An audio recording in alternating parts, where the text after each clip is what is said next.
Yun, so magandang hapon mga kalapatids na. Matatapos ko lang magawa ng stock loft ng aking mga breeder mga kalapatids. Yan, oh. Dito yung cock section mga kalapatids.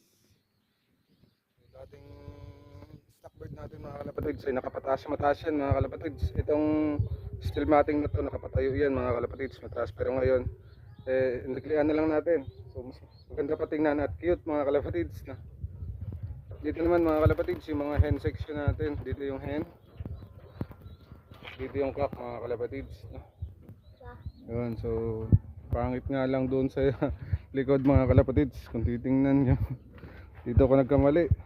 Yun, sa tungtungan nila pasok dito daan. Yun, pero ito yung likod mga kalapatids. Yan, so sa tingin ko ay goods na rin naman siguro. At komportable naman sila mga kalapatids.